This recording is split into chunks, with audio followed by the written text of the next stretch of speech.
En relación al aporte en dinero que les mencionaba anteriormente, tenemos el artículo 106. Dice el 106 que al momento de constituirse la sociedad, el capital social deberá estar íntegramente suscrito, es decir, comprometido en un 100% con gente que lo van a pagar, ¿verdad? Ahora, deberá exhibirse como mínimo el 5% del valor de cada participación social. Es decir, cada una de estas personas que se ha comprometido debe pagar de entrada por lo menos el 5%, dice, cuando es en dinero. El pacto social establecerá la manera y plazo en que deberá pagarse la parte insoluta del capital suscrito, es decir, el restante 95%, el cual no podrá exceder de un año a partir de la fecha de inscripción de la escritura de constitución en el registro de comercio, salvo que el capital suscrito fuere superior a $100,000, en cuyo caso el plazo será de 5 años. Ok, entonces, vamos viendo más reglas. La ley me permite, cuando es en dinero, diferente de la especie, cuando es en dinero, que yo suscriba el 100% del capital. Es decir, tiene que haber quien se haga cargo de pagar el 100% del capital. Al momento de la constitución basta con que pague el 5% del capital. Y el restante 95% lo deberá pagar en un tiempo después. Si el capital suscrito es menos de $100,000, el plazo máximo que da la ley es de un año.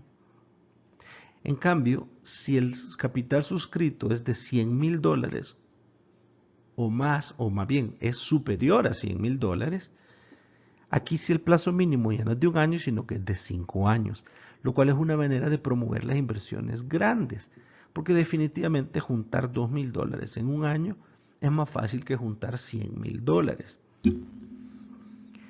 Dice también otra cualidad, el pago en efectivo debe acreditarse ante el notario que autoriza la escritura. ¿Cómo? ¿Con los billetes? No, dice la ley. ¿Cómo? Por medio de cheque certificado o cheque de caja o de gerencia, librado contra un banco autorizado por la Superintendencia del Sistema Financiero para operar en el país.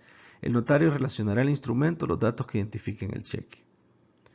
¿Qué tal si yo al notario le exhibo un maletín lleno de $100,000? ¿Será suficiente? Pues conforme a la ley, no. El notario está obligado a relacionar los datos de este cheque. ¿Qué tal si yo le doy un cheque de un banco en el extranjero? Pues tampoco, porque aquí habla de autorizado por la superintendencia para operar en el país. ¿Cuál es la diferencia entre cheque certificado o cheque de caja o de gerencia? Un cheque certificado es cuando yo llevo mi cuenta corriente personal al banco para que en el banco congelen esos fondos, pero el cheque que entrego es mío, de mi cuenta personal, firmado por mí, con un sello de certificación del banco. En cambio, el cheque de caja o de gerencia, quien firma ese cheque no soy yo, sino que es un cheque emitido por el banco. Lo firma el gerente o representante del banco. Proviene de una cuenta corriente del banco. Claro, el banco no anda emitiendo cheques a lo loco. Primero me pide que yo le abone ese dinero a la cuenta corriente de ellos, ¿verdad? Sin embargo, en lugar de que sea mi cheque de mi cuenta firmado por mí, certificado, es un cheque que lo emite el banco mismo. Esa es la diferencia entre cheque certificado o de gerencia. Para efectos prácticos es exactamente igual, ¿verdad? Porque ambos cheques tienen de alguna manera una garantía de que los fondos están efectivamente depositados o reservados y que va a ser un cheque que disponga de fondos suficientes. Cuando ustedes en algún momento dado hagan una transacción y tienen dudas de que si les van a pagar o no, lo mejor es pedir un cheque certificado o cheque de gerencia. Porque si bien el cheque certificado puede producir demandas y puede producir delitos y todo, lo cierto es que no le va a dar la liquidez que usted necesita en ese momento. Así que pedir cheque certificado es una buena práctica. Tal vez no para todo, ¿verdad? Pero sí para ciertas transacciones relevantes. O de que usted, por ejemplo, no conoce a la persona o va a vender algo, un vehículo o va a vender Además es menos peligroso andar uno de estas cosas que andar el efectivo porque pues el cheque certificado está a mi nombre. Ni el cheque certificado ni el cheque de gerencia se pueden endosar, así que aunque me lo robaran, pues no habría manera que alguien lo hiciera efectivo, por lo cual constituye una buena práctica y una práctica segura. El cheque simple no me da esa seguridad porque, pues como puede tener fondos, puede no tener fondos. El cheque reservado, pues podría ser que me dé hasta cierto punto la seguridad, pero me corro el riesgo de repente de que la firma no la hagan bien, entonces aunque esté reservado, lo llevo al momento de cambiar y me lo rebotan por la firma y después en esos 3 días se descongelan los fondos y ya me quedé sin plata. El cheque certificado, en cambio, sí tiene algún nivel de corroboración porque para que lo certificara el banco exige primero que este cheque tenga algún tipo de validez o que pase ciertos filtros. Y el cheque de caja definitivamente siempre me da garantía porque lo emite el banco mismo. Pero bueno, volviendo al tema, ¿verdad? La manera en que la ley ha establecido que el notario de fe de estas aportaciones en efectivo es por medio de cheque certificado o cheque de caja o de gerencia librado por un banco autorizado en el país. Cualquier otro método no va a ser algo que se tenga por válido y la escritura no se va a inscribir. En cuanto al aporte en especie, aquí sí hay otro tipo de requisitos. El artículo 196 dice que el aporte en especie será efectuado según valúo hecho previamente por auditor autorizado. Él debe emitir una certificación del valúo y debe enviar esta certificación dentro de los 3 días siguientes a la oficina que ejerce la vigilancia del Estado. Dice. Esta es la Superintendencia de Obligaciones Mercantiles. El notario autorizante de la escritura deberá hacer constar en la misma dicho valúo. Es decir, si yo, por ejemplo, voy a aportar mi capital de $2,000, suscribo el 90%, por ejemplo, y voy a aportar un vehículo. Entonces yo necesito que este vehículo me le haga un valúo un auditor autorizado. No estamos hablando de peritos de la superintendencia, ojo. No me pide peritos, me pide auditor autorizado. ¿Contador público? No, auditor autorizado. ¿Contador con sello? No, auditor, ¿verdad? ¿Perito de la superintendencia? No. La ley es muy clara en cuanto a quién va a hacer este tipo de evalúo. Y se trata de un auditor autorizado pues, por el Consejo de Vigilancia de la Profesión Contable. Y yo como notario, o bueno, quien sea el notario, debe relacionar este dato. Recordémonos que cuando el aporte es en especie no basta pagar el 5%, sino que hay que pagar el 100% del capital suscrito. Dice también el 201, las aportaciones en especie se formalizarán al constituirse la sociedad, es decir, en ese momento mismo.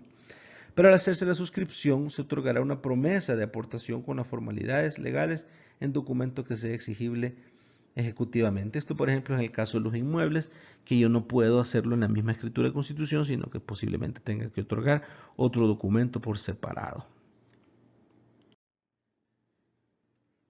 Ahora bien, esta escritura, ya vimos que se exige que sea una inscripción ante el registro, ¿verdad? Y definitivamente también que sea una escritura pública ante notario, ya son dos formalidades. ¿Hay más formalidades para esto? Sí. El artículo 22 y el artículo 194 nos establecen una serie de requisitos formales que debe contener la respectiva escritura.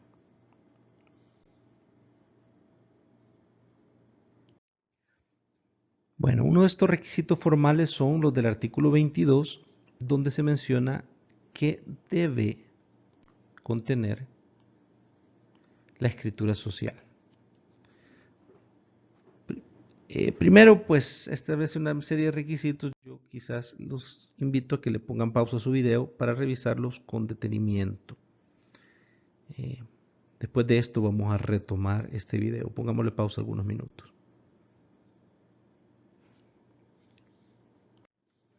Bueno, retomando. Se habla el nombre, edad, ocupación, nacionalidad y domicilio de las personas naturales. El tema de la nacionalidad es muy importante, ¿verdad? Y la verdad que mucha gente lo ignora porque esta no es un requisito normal a nivel de notariado que se exige, por lo que mucha gente lo omite y es causal de muchas observaciones frecuentemente en el registro. Otro tema muy importante en las sociedades es la finalidad, porque esto es lo que delimita a qué se va a dedicar la sociedad. Por lo general, es recomendable poner una finalidad amplia. Sin embargo, siempre tiene que haber algo o una actividad principal. Sobre todo a la hora de tramitar el NIT, se deben marcar las tres principales actividades comerciales, algo que deben ustedes tener en mente a la hora de constituir cualquier sociedad. Después habla la razón social o denominación, según fuera el caso. Recuérdense que este artículo 22 está al inicio, ¿verdad? Habla como la parte general de las sociedades. No es solo aplicable a la sociedad anónima, por eso es que habla de razón social o denominación. Pero como ya vimos, al nivel de sociedad anónima, pues lo que se refiere es la denominación. Pero este artículo 22 es obligatorio que contengan todas las escrituras de constitución de todas las sociedades, no solamente la anónima. Duración o declaración expresa de constituirse por tiempo indeterminado, ¿verdad? O bien establecer el plazo fijo para el cual se constituye. También el importe del capital social, esto es importante conocerlo, y si el capital es variable, establecer cuál es el mínimo. El mínimo nunca puede ser puede ser menos del mínimo establecido por ley. Entonces, yo podría tener un capital variable con un capital mínimo que sea mayor al mínimo establecido por ley. Pero este capital mínimo nunca va a poder ser menor del capital mínimo establecido por ley, que es de $2,000. Expresión de lo que cada socio aporte en dinero o en bienes, o qué es lo que cada socio aporta. Recuérdense que para el caso de algunas sociedades de personas se permite el aporte industrial. Esto no es tolerable para la sociedad anónima. Después el régimen de administración de la sociedad, de eso vamos a hablar en el siguiente video. Pero hay que indicar pues los nombres, qué facultad tiene y qué obligación tiene cada organismo. Manera de hacer la distribución de sus utilidades y la aplicación de pérdidas. Hay unas reglas generales en el Código de Comercio, pero pues también cada sociedad puede pactar lo suyo siempre que no se salga de esas reglas. Modos de constituir reservas. Las reservas pues son como una especie de garantía para terceras personas que se deben guardar a nivel de sociedades. Y finalmente la base para practicar liquidación de la sociedad, por si acaso pues yo quiero darle muerte a esta sociedad. Además de esto, pues debe contener lo que para cada sociedad se establezca en el código. Y es aquí lo que establece el 194, que este sí se refiere exclusivamente a la escritura constitutiva de la sociedad anónima. Es decir, además de lo que dice el artículo 22, debe contener esto. La suscripción de las acciones con indicación del monto que se haya pagado. Acuérdense, el 100% debe estar suscrito.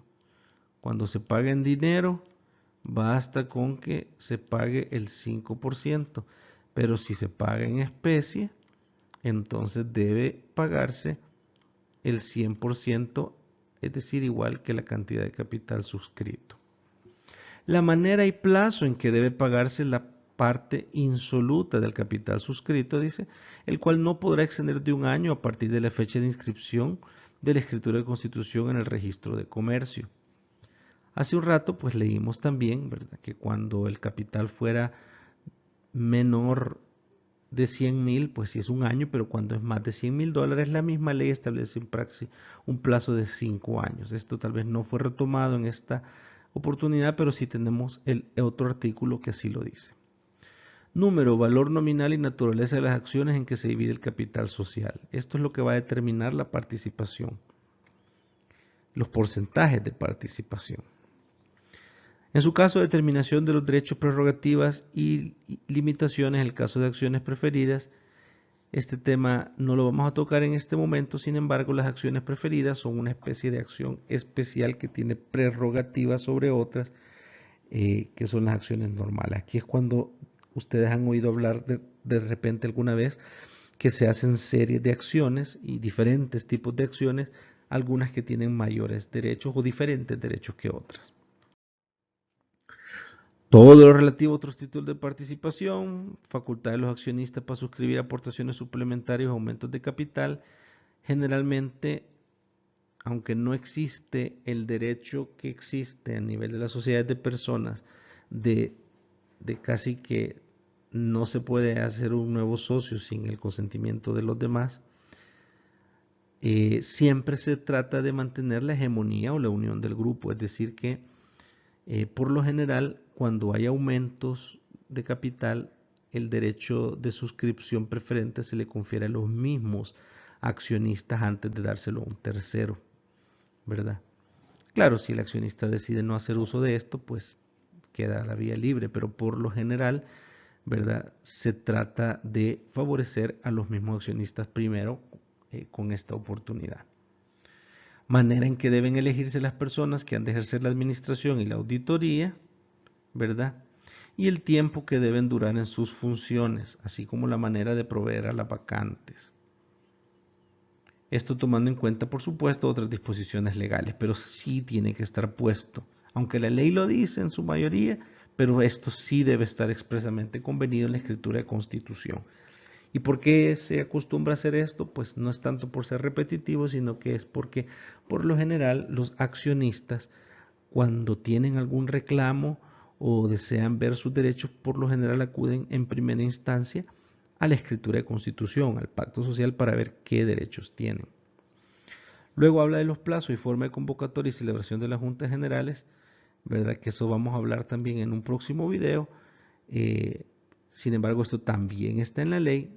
Hay algunas cositas aparte que pone el pacto social, pero por lo general ya está en la ley. Sin embargo, se hace también de esta manera por transparencia y por información de los accionistas, que el primer documento al que van a acudir es su pacto social. Finalmente, pues, el nombre completo, profesión, oficio, domicilio y nacionalidad, ojo, también nacionalidad, de las personas que ocuparán los cargos del órgano de administración. Es decir, las formalidades pues están contenidas en el 22, el 194 y el artículo 24 del Código de Comercio, y pues una de ellas es que sea en escritura pública ante notario y debe necesariamente registrarse.